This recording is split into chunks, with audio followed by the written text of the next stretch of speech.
কত মায়ের জীবন শাপলা চত্বরে তুমি খেয়েছো। শাপলা চত্বরের দৃশ্য আমার চোখের সামনে আছে।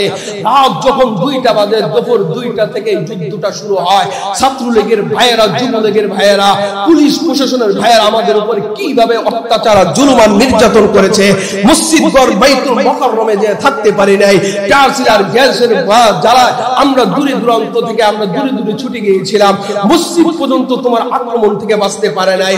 এরপর সন্ধ্যা যখন হয়ে গেল, আমাদেরকে গুম করা, আমাদেরকে মারা, আমাদেরকে জুলুম অত্যাচারের বড় বড় রোল ইস্তেমাল, আমাদের গ্যাস দিয়া, আমাদেরকে ট্যাঙ্ক দিয়া সবকিছু আমাদেরকে মেরেছে। শুধু মারে নাই, আমাদেরকে বের হওয়ার মতো কোনো রাস্তা বাকি রাখে নাই। যে রাস্তা দিয়ে বের হয়েছিলাম সেই রাস্তায় এক একজনকে খামের পিছনে খামের সাথে বেঁধে বেঁধে পিটিয়েছিল। এই পিটানের দাগ কমপক্ষে 2-3 মাস 4 মাস পর্যন্ত ওষুধ খাওয়া লাগছে। আমরা তো সেই ইতিহাস বলি নাই। রাতের বেলা যখন আমার ভাইকে আমরা টেনে টেনে হসপিটালের দিকে নিয়ে যাচ্ছিলাম, রাস্তার রঙে রঙিন হয়ে গিয়েছিল, লাল রঙে রঙিন হয়ে গিয়েছিল। কিন্তু নামাজওয়ালা বলেছিল ওরা রং নিয়ে আসছিল। আরে ওরা রং নিয়ে রাস্তায় ছিটিয়ে আমাকে বা ফাঁসাইতে চেয়েছিল। না না না না না, এটা কোনো রং না, এটা মানুষের রক্ত। শাপলা চত্বর ভুলে গেলাম। এর আগের ইতিহাস আসো, তুমি সোনা বাহিনীদেরকে কিভাবে পিলখানা হত্যা করেছিল। এর পরের ইতিহাস তোমরা আসো। আস্তে আস্তে যখন 2024 সালে এক কোটা আন্দোলন কেন্দ্র করে আজকে তুমি নিরহ ছাত্র ভাইদেরকে মারতে মারতে মারতে মারতে, পথচারী ঘরে খাবার নাই, রাস্তায় বের হলে তিনিও গুলি খায়, শিশু জানলা দিয়ে তাকাইলে তিনিও গুলি খায়, মায়ের বুকের বাচ্চা নিয়ে হাটে মায়ের বুকের শিশু বাচ্চা জীবন দিতে হয়। আরে এতগুলা জীবন যিনি তোমরা নিয়ে গেলা, ওই আল্লাহর আরশ কি গরম হবে না? এক কারাই যদি জীবন টান দেয়, এতগুলা জানের বিনিময় ক্ষমতা আল্লাহ টান দিয়ে নিয়ে যায়। নবীজির 23 বছর জিন্দেগিতে 27টা যুদ্ধে তিনি নেতৃত্ব দিয়েছেন। বলেন 23 বছর যুদ্ধতে কয়টা? যুদ্ধতে 23 বছরে কয়টা? 27টা যুদ্ধের নেতৃত্ব নবীজি দিয়েছেন। ওই কথাগুলো আপনাদেরকে কবে বললাম বলতে পারি না। এটাও তো শরীয়তের ভেতরে না বাহিরে? বলেন ভেতরে না বাহিরে? যদি নবীজি এই যুদ্ধগুলা না করতেন, এই বাতিলকে দমন না করতেন, এই জঙ্গিবাদ, এই সন্ত্রাস, এই ইহুদি, এই ডাকাত, এই সন্ত্রাসদেরকে দমন না করতেন, তাহলে সুন্দর দেশ পাইতেন নি? কথাগণ পাইতেন নি? তাহলে এটা সন্ত্রাস না। ক্যান্সার হইলে যেমন আঙ্গুল কেটে ফেলা, এটা নিজেও বোঝে, পরিবারের সবাই বোঝে, এর শরীরের জন্য ভালো। যদি তোমার এলাকার ভিতরে কোনো সন্ত্রাস তৈরি হয়ে যায়, সর্বস্বীকৃতি যে তাকে তুমি যদি মেরে ফেলো, তাকে যদি দমন করো, তাকে যদি পঙ্গু করো, তাহলে সমাজটা ভালো চলবে। এরকম একটা নরপিশাচ বিদায় হওয়াই এই উম্মতের জন্য ভালো। সুবহানাল্লাহ বলেন না? আপনাদেরকে জ্বালাই তো কয়জন লোক? গোড়া 2, 4, 5 জন লোক, আর আপনারা লক্ষ লক্ষ শত শত লোক। কথা কন ঠিক কিনা? এই শেখপুরের ভিতরে 4-5 জন, হাতে গোনা 10-15 জন লোক আপনাকে জ্বালাইতো দোকানদারি করার জন্য, উন্মুক্ত ভাবে কথা বলার জন্য কয়েকজন বাধা দিত। কিন্তু শক্তির দিক দিয়ে আপনারা বেশি ছিলেন, জনগণের দিক দিয়ে বেশি ছিলেন, কথা বলতে পারেন নাই। কথা কন ঠিক কিনা? তো এইভাবে আল্লাহ তাআলা কাউকে যখন পতন দিবেন এমনিই দিবেন। আল্লাহ তাআলা অহংকারের 4th নম্বর স্তর হলো নিজের ক্ষমতাকে জাহির করার জন্য অন্যের উপরে প্রয়োগ করা, যে হ্যাঁ এই স্বীকার করবি না, তোর চাইতে আমি ভালো, দিল থাকবো। এই জন্য মাছের কাঁটা থেকে শিক্ষা নেওয়া দরকার। এক মাছ খাইয়া যদি তার জীবন নিয়ে টানাটানি হয়, কত মায়ের জীবন শাপলা চত্বরে তুমি খেয়েছো। শাপলা চত্বরের দৃশ্য আমার চোখের সামনে আছে। রাত যখন 2টা বাজে, দুপুর 2টা থেকে যুদ্ধটা শুরু হয়। ছাত্রলীগের ভাইয়েরা, যুবলীগের ভাইয়েরা, পুলিশ প্রশাসনের ভাইয়েরা আমাদের উপর কিভাবে অত্যাচার, জুলুম আর নির্যাতন করেছে। মসজিদ ঘর বাইতুল মুকাররমে যে থাকতে পারি নাই, টার্সিল আর গ্যাসের জ্বালা আমরা দূরে দূরান্ত থেকে আমরা দূরে দূরে ছুটে গিয়েছিলাম। মসজিদ পর্যন্ত তোমার আক্রমণ থেকে বাঁচতে পারে নাই। এরপর সন্ধ্যা যখন হয়ে গেল, আমাদেরকে গুম করা, আমাদেরকে মারা, আমাদেরকে জুলুম অত্যাচারের বড় বড় রোল ইস্তেমাল, আমাদের গ্যাস দিয়া, আমাদেরকে গ্যাং মিডিয়া সবকিছু যে আমাদেরকে মেরেছে, শুধু মারে নাই, আমাদেরকে বের হওয়ার মতো কোনো রাস্তা বাকি রাখে নাই। যে রাস্তাটা বের হয়েছিলাম সেই রাস্তায় এক একজনকে থামের পিছনে থামের সাথে বেঁধে বেঁধে পিটিয়েছিল। এই পিটানের দাগ কমপক্ষে 2-3 মাস 4 মাস পর্যন্ত ওষুধ খাওয়া লাগছে। আমরা তো সেই ইতিহাস বলি নাই। রাতের বেলা যখন আমার ভাইকে আমরা টেনে টেনে হসপিটালের দিকে নিয়ে যাচ্ছিলাম, রাস্তার রঙে রঙিন হয়ে গিয়েছিল, লাল রঙে রঙিন হয়ে গিয়েছিল, কিন্তু নামাজওয়ালা বলেছিল ওরা রং নিয়ে আসছিল। আরে ওরা রং নিয়ে রাস্তায় ছিটিয়ে আমাকে বা ফাঁসাইতে চেয়েছিল। না না না না না, এটা কোনো রং না, এটা মানুষের রক্ত। শাপলা চত্বর ভুলে গেলাম, এর আগের ইতিহাস আসো তুমি সোনা বাহিনীদেরকে কিভাবে পিলখানা হত্যা করেছিল, এর পরের ইতিহাস তোমরা আসো। আস্তে আস্তে যখন 2024 সালে এক কোটা আন্দোলন কেন্দ্র করে আজকে তুমি নিরহ ছাত্র ভাইদেরকে মারতে মারতে মারতে মারতে, পথচারী ঘরে খাবার নাই, রাস্তায় বের হলে তিনিও গুলি খায়, শিশু জানলা দিয়ে তাকাইলে তিনিও গুলি খায়, মায়ের বুকের বাচ্চা নিয়ে হাটে মায়ের বুকের শিশু বাচ্চা জীবন দিতে হয়। আরে এতগুলা জীবন যিনি তোমরা নিয়ে গেলা, ওই আল্লাহর আরশ কি গরম হবে না? এক কারাই যদি জীবন টান দেয়, এতগুলা জানের বিনিময় ক্ষমতা আল্লাহ টান দিয়ে নিয়ে যায়। কথাগণ ঠিক কিনা? ক্ষমতা নেই সেরকম ভাবে একটা একটা করে ধরে আর মারে। কোথায় যে শান্তি পাবি না, ঘরেও না বাইরেও না, কোথায় না, কবরে তো নাই, কবরে তো আল্লাহর নেতৃত্ব চলবে। এখানেও কিছুদিন পর্যন্ত কারো কারো ফোনের আলাপে একটু শান্ত পাবি, কিন্তু কবরে কোনো ফোন চলবে না, আসরে কোনো ফোন চলবে না, নিজের কোনো ফোন চলবে না। ওয়ালা তাজিরু ওয়াজিরাতু উযরা উখরা, একজনের গুনাহের বোঝা আরেকজনের কাঁধে আল্লাহ তাআলা তুলে দিবেন না। আজকে তো শেখ হাসিনা পালিয়ে গেছে, কিন্তু এর পালানোর যেই শাস্তি, এই শাস্তিটা আজকে তার এমপি মন্ত্রী ছাত্রলীগ যুবলীগ নেতা পাতিরা পাইতেছে। কথা কান ঠিক কিনা? ওই জায়গায় পালানোর কোনো জায়গা নাই। নেত্রীর আগে ঢুকাইবো, তারপর কর্মীদের ঢুকাইবো। এটার দলিল দেখি হ্যাঁ, আল মারউ মা মান আহাব্বা, যে যাকে মোহাব্বত করেছিল। আলা কুল্লুকুম রাইন ওয়া কুল্লুকুম মাসউলুন আন রাইয়াতিহি, তুমি যেই দলের পদঙ্ক অনুসরণ করে তুমি জানকে জান বলনায় হত্যা করে ফেলেছিলা, তার সাথে তোমার হাসর। তার সাথে কি হবে? আমার যার অনুসরণ করে তিনি যদি নামাজি হয়, নামাজি ওয়ালার জন্য জান্নাত, মুরাকাবাওয়ালার জন্য জান্নাত, হক হালালি হালাল ভাবে খানাওয়ালার জন্য জান্নাত। কিন্তু যারা জুলুম করে জালেম, তাদের জন্য জাহান্নাম। তুমি জাহান্নামের অনুসারী ছিলা, আমরা জান্নাতের অনুসারী ছিলাম। বলেন তো, জান্নাতি ব্যক্তির অনুসারী করলে ইনশাআল্লাহ জান্নাতে যাওয়ার সম্ভাবনা আছে, আর জাহান্নামী ব্যক্তির অনুসরণ করলে ইনশাআল্লাহ জাহান্নামে যাবা, এই কথা বলার অবকাশ নাই। জাহান্নামে তোমাকে যেতেই হবে। জাহান্নামে কি যেতে হবে? যেতেই হবে। হয়তো আমরা একটু বলতে পারি কেন 2-1টা খাবার গুতা খাবো, তারপরও জান্নাতে যাব, কিন্তু জালেম কোনোদিন জান্নাতে যাবে? এবার চিন্তা, আমি চুরি করবো রাত্রে বেলা, দিনের বেলা নামাজ না পড়লে আপনারা প্রতিভা আমার রাখবেন নি? দিনের বেলা যদি আমি ভালো মুত্তাকি পরেজগার নাই সাজি, তাহলে কেমনি আমার রাখবেন? কই আমি তো মদ খাইয়া আমি আল্লাহর সেজদা দিতাম। ওই কিছু ওই যে বাজার বুজারিরা আছে যে এরা মদ খাইয়া সিদ্ধি খাইয়া আল্লাহর সাধনা করে, সিদ্ধি খাইয়া সাধনা করে, সিদ্ধি খাইলে সাধনা মানে ভালো জমে। কিছু নামাজি আছে মদ খাইয়া সাধনা করে। কথা কান ঠিক কিনা? একজনে মদ খাইয়া নামাজ পড়ে, আর একজনে দুধ খাইয়া নামাজ পড়ে। পার্থক্য আছেই আছে না? দুধ হলো জান্নাতি খাবার, মদ হলো জাহান্নামী খাবার। মদ খাইয়া আল্লাহরে ডাকলে তুমি কোথায় যাইবা, আর দুধ খাইয়া আল্লাহরে ডাকলে তুমি কোথায় যাইবা?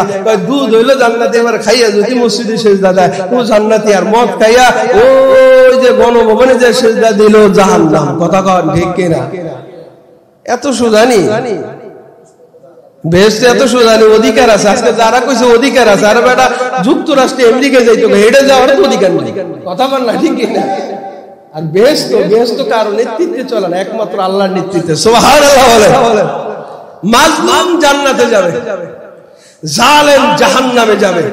মাজলুম জান্নাতে যাবে, জালেম জাহান্নামে যাবে। এটাই হইল ফয়সালা। সুবহানাল্লাহ বলেন। এইজন্য যারা মাজলুম হয়েছে না, আফসোস নাই। দেশ এখন পরিবর্তন হবে ইনশাআল্লাহ। দোয়া করেন বেশি বেশি, নামাজ পড়েন বেশি বেশি। এমন একজনের হাতে যেন এই রাষ্ট্রের দায়িত্বটা যায়, যার দ্বারা যেন ওমরের মতো আবার দেশ আমার বাংলাদেশ ফিরে আসে। বলেন আলহামদুলিল্লাহ। সবাই একটা দৃশ্য দেখছে, আপনাদেরকে বলেছি, শুধু এক মৃত আবু সাঈদ শহীদের এই দৃশ্যটাই সকলকে কাঁদাইছে। কথা গান ঠিক কিনা? সবাই কিন্তু মরছে, হাজার হাজার মানুষ মরছে, কিন্তু ওগুলো আমরা দেখি নাই, দৃশ্যটা দেখি নাই। পালাইছে, পিছনে গুলি করছে, এটা ধরা না ধরার বাহিরে। যখন আবু সাইদ নিজের বুককে খালি করে দিল, মার, তখন নির্মম ইতিহাস সাক্ষী দিল যে গুলি করলো, মেরে ফেললো। এই মরাটাকে মানুষ, জগতের মানুষ দেখা না আর পিছপা হওয়া যায় না। রক্ত যখন দিয়েছি, রক্ত আরো দিব, জালেম সরকারকে উৎখাত করবো। কথা কান ঠিক কিনা? আজকে বহুত রক্তের বিনিময়ে এটা হয়েছে, বহুত রক্তের বিনিময়ে সোনার বাংলাদেশের। খবরদার কেউ অরাজকতা সৃষ্টি করবে। সুস্থ সুন্দরভাবে ঠান্ডা মতন জীবন যাপন করেন। কোন জুলুমবাদ যদি আপনাদের অত্যাচার করে, ইসলামী শাসনতন্ত্র, ছাত্র আন্দোলন, ইসলামী আন্দোলনের চেয়ারম্যান আছে এবং শিবচরের জাফর আহমদ সাহেব আছে, এমপি সাহেব, তাদের কাছে আপনি জানান, দেখবেন ওই জালেমের হাত ভাঙতে কিছুক্ষণ সময় লাগবে না। সুবহানাল্লাহ বলেন। গতকালকে আমরা মূর্তির সামনে, আমরা হিন্দু মূর্তিদের সামনে আমরা ভাষণ দিয়েছি। আপনারা যদি জানেন, নিরাপত্তা চান এবং আপনাদের মন্দির রক্ষার জন্য আমাদের বাহিনী, ইসলামী আন্দোলন বাহিনী রক্ষা করতে রাজি।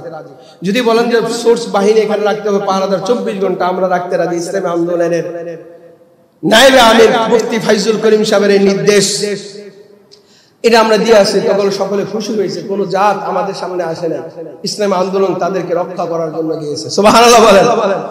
বহুত মন্দির এবং গির্জা পাহারা দিতেছে আজকে আমার ছাত্র ভাইয়েরা। বহুত ট্রাফিক পুলিশের দায়িত্ব পালন করতেছে ছাত্র ভাইয়েরা। বহুত বাজার পরিষ্কারের যে যারা দায়িত্ব যারা করে, তার আজকে ছাত্র ভাইয়েরা এই দায়িত্বগুলো পালন করতেছে। কথা বলেন ঠিক কিনা? দেশ সুন্দর হবে ইনশাআল্লাহ, দেশ অনেক ভালো হবে, দোয়া করেন। জালেম থেকে বাঁচছেন, কিন্তু এতদিন জালেমের গোলামি করছেন, কিন্তু কোনোদিন এই কথা কর্ণপাত করেন নাই। কিন্তু হারে হারে টের পাইবেন, হারে হারে টের পাইবেন জালেমের অনুসারী করলে কি হয়।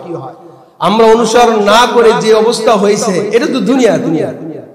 কিন্তু আপনি দুনিয়াতে শান্তি কিছুদিন পাইছেন, আখিরাতে শান্তি পাবেন না। যদি টুপি, দাড়ি, নামাজ সব ঠিক আছে, একজন মানুষ জুলুম করে, হ্যাঁ সাপোর্ট আমি করি, আমার নামাজও পড়ি সবার আগে আগে, কি ফায়দা আমার?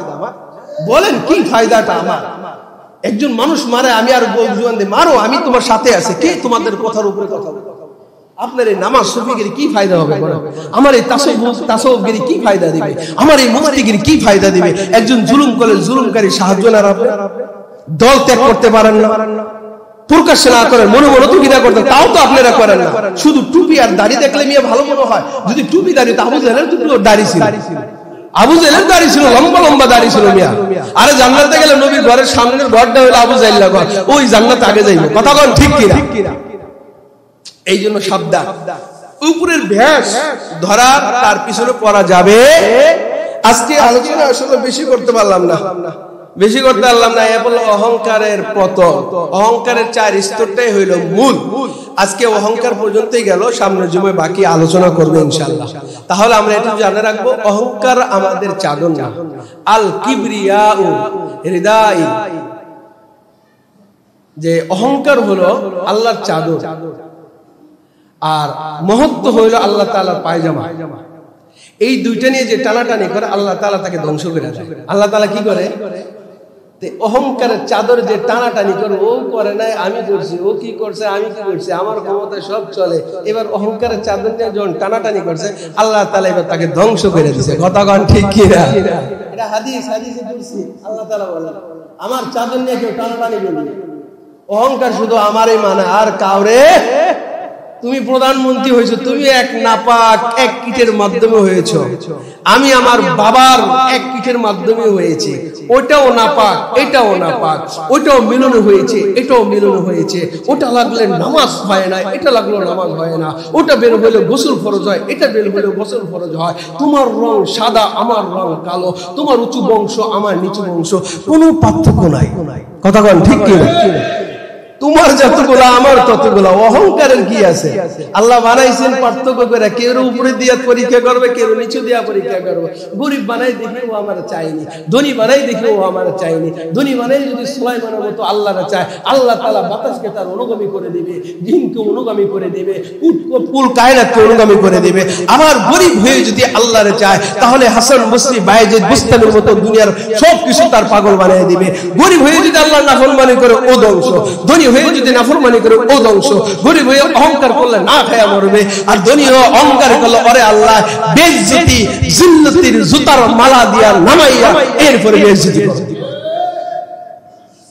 কত মানুষ কত কিছু আপনার জাননি ভাই, বহুত মানুষ এই জায়গার মুসল্লি আছে আপনারা নিয়েই ভয় করে, আপনারা নিয়েই ভয় করি, কে ভয় করি, কোথায় কি যেন হয়ে যায়, কি কিছু হইছে নি, কি হইছে নি, ওর মালিক কেডা, ওর হাতে আমার যদি মওত হয় আমার কি অসুবিধা, আমি তো মজলুম, আমি মরে গেলাম জান্নাতে হাসতে হাসতে, ওর কি অবস্থা হইব, বন্দি জালেমের কি অবস্থা হইব। এই জন্য মরলে কোনো অসুবিধা নেই, মরলে কোনো অসুবিধা নাই। নবীজির বংশ বেঁচে ছিল কন্যাদের মাধ্যমে, আমার কন্যা সন্তান একটা আছে, আর আফসোস নাই, আফসোস নাই, দুঃখ নাই যে আমার নির্বংশ হয়ে যাবে, কোনো চিন্তা নাই। ওইলেই কি আমার অস্তিত্ব টিকে থাকলেই কি না থাকলে কি, দীর্ঘ 16 বছর পর যে অস্তিত্ব কিয়ামত পর্যন্ত ঠেকায় রাখার জন্য যত কোটি কোটি টাকা খরচ করেছে, বহুত আলেমদেরকে মজলুম মানে জেল খাটাইছে, এটা করা যাবে না। ইব্রাহিম খলিলুল্লাহ মূর্তির বিরোধী ছিল, বাবা ছিল মূর্তি বানাইতো, খোদা মানতো, নম্রতার পূজা করতো, কিন্তু ইব্রাহিম খলিলুল্লাহর আগুনে ফেলাইছে, কথা কোন ঠিক কিনা, মূর্তির বিরোধিতা করতে যাইয়া। আমার নবী কাবাঘরকে পরিষ্কার করছেন, বিজয় হয়ে মূর্তিকে ধূলিসাৎ করে দিয়েছেন। আজ স্বাধীন বাংলাদেশে ঠিক অনুরূপ ভাবে যখন বাংলাদেশ স্বাধীন হয়ে এলো, তখন তৌহিদি মুসলমান দুনিয়ার সব মূর্তিগুলোকে ঘোরাই দিয়া বাংলাদেশকে কাবাঘরের মতো পবিত্র করলো, কথা কোন ঠিক কিনা। মূর্তি জান্নাতের না জাহান্নামের, তো এই মূর্তি বানানোর পিছনে ভালো মানুষগুলোর জেল খাটাইলাম কা, এটার পিছনে অর্থ প্রচার শেষ করলাম কা, এই অস্তিত্ব টিকিয়ে রাখতে পারলাম না। ওই যে অহংকারের চাদর নিয়ে টান দিলে আল্লাহ এভাবেই ধ্বংস করবে। সুবহানাল্লাহ বলে। আলহামদুলিল্লাহ, জাতির পিতা ইব্রাহিম খলিলুল্লাহ ছিলেন মূর্তি বিরোধী। এই জমানার বাংলার জাতির পিতাও ছিল মূর্তির পক্ষে, কথা কোন ঠিক কিনা। তিনি না থাকলেও তার কন্যা ছিল মূর্তির পক্ষে, কথা কোন ঠিক কিনা। মূর্তি বানাইয়া যদি জাহান্নামে যেতে পারে, তাহলে এই জমানার কেউ যদি মূর্তিকে সাপোর্ট করে তাকেও জাহান্নামে যেতে হবে।